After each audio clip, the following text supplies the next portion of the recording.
पहनानी है तो दीजिए 2.5 लाख रुपए।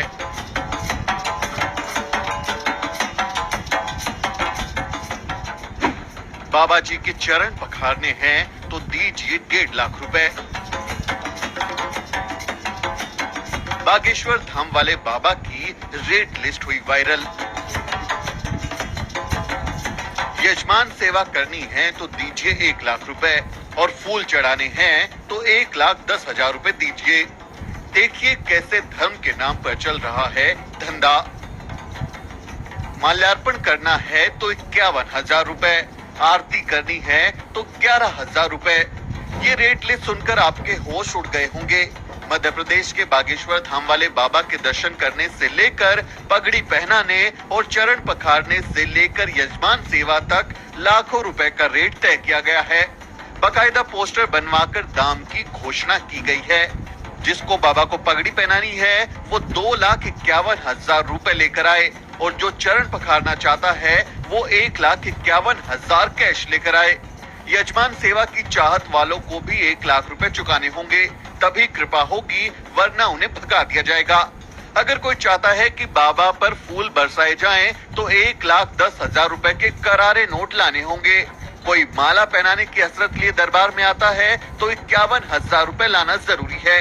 आरती तक करने के लिए 11,000 रुपए का रेट लगाया गया है। संतों की तिलक सेवा के लिए भी 5,100 रुपए देने होंगे। ये किसी महंगे शोरूम में ब्रांडेड कपड़े या सामान का दाम नहीं है, बल्कि धर्म के नाम पर चल रही दुकान में भक्ति का सौदा है। अपने उल झुलूल बयानों और हरकतों के लिए कुख्यात बागेश्वर धाम के बाबा की तस्वीरों वाले ये पोस्टर सोशल मीडिया पर खूब वायरल हो रहे हैं। लोग कह रहे हैं कि देखो कैसे इन धर्म के ठेकेदारों ने धर्म के नाम पर धंधा खोल लिया है, कैसे भक्ति के नाम पर लोगों की जेब से लाखों रुपए उड़ाए जा रहे हैं। सोशल मीडिया पर खिंचाई हुई तो बागेश्वर धाम ने मामले से किनारा कर लिया। बागेश्वर धाम की ओर से बयान जारी कर कहा गया कि यूपी के ललितपुर में जिन लोगों ने कार्यक्रम रखवाया था उन्होंने ही ऐसी रेट लिस्ट जारी कर दी। बागेश्वर धाम ने कहा कि रेट लिस्ट का पता चलते ही उन्होंने कार्यक्रम कैंसिल कर दिया। लेकिन सवाल उठता है कि अगर रेट लिस्ट वायरल नहीं होती तो क्या फिर भी कार्यक्रम कैंसिल होता? वैसे ये बाबा तो खुलेआम कहते हैं कि वो घर बार सोना चांदी सब बचा सकते हैं। सुनिए।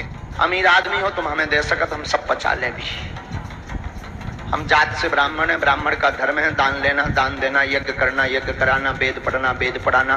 इतनी सटकर्माणी ब्राह्मणा। तुम अपना मकान, फ्लैट, बंगला, घोड़ा, गाड़ी, सोना चांदी, बैंक की एफडी खुलना, रुपया बंदे रुपया, लुगाई लड़का भर छोड़ के सब हमारे नाम करवा सका।